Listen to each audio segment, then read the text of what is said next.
zagrać.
Stretcher नज़दीक है.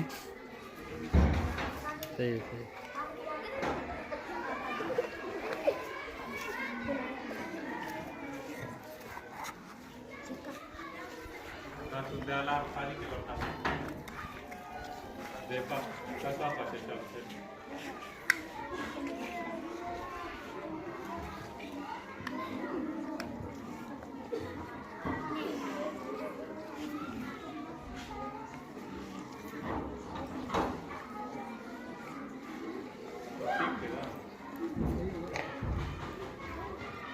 Okay, come on.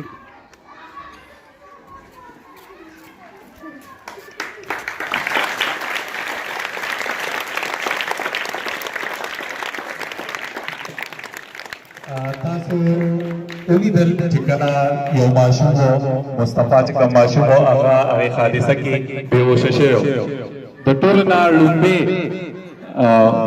کوم حسین چې و هغه ته دا هغه لومړی کوشش دا وکړو چې یاره د ده شپې کو نشته هغه ولا اول اوږو له لاسونه ورکړو ویې ډباو خو هغه سترګې ونه غړولې بیا یې غوږ ته ولا شاټول وواله او ورسره یې اوازونه وکړو خو بیا حسین په دې خبره پوه شو چې دی اوس څه دی بېهوشه دی نو بیا یې څه چلو کو بیا یې د ده مخ سیده کو او دله یې خوله کوله وکړه چې آیا دا حادثه کم ټیم کې راتلله نو ده خو څه خوړل نه دو یا خوله کې چنګم خو نه یا سروټی خو نه وه یا دی خو اوس بېهوشه دی نو د ده ژبه الټه شوې خو نه داسې نه چې د ساه ناله یې بنده کړي نو حسین دله خوله کوله وکړه او په دغه ټیم باندې د ده سره داسې څه وونه چې مطلب د لاس ګلوز وغیره چې هغه د لاس اچولې وې نو ده د جیب نه رومیال راواغستو او د رومیال په مدد سره یې د هغه په خوله کې چې کوم څه چنګم پروت و یا څه شی پروت و نو هغه یې ترېنه راواغستو بهر یې ترېنه راورته وکړو د هغې نه پس د حسین دا کوشش و چې د ده د ساه سروکاوټي چې هغه لر شي نو دله یې سر سم کو سر یې والا څنګه سم کو یعنې زنه یې والا لږ اوچته کړه او سر یې والا معمولي غوندې ښکته کو چې د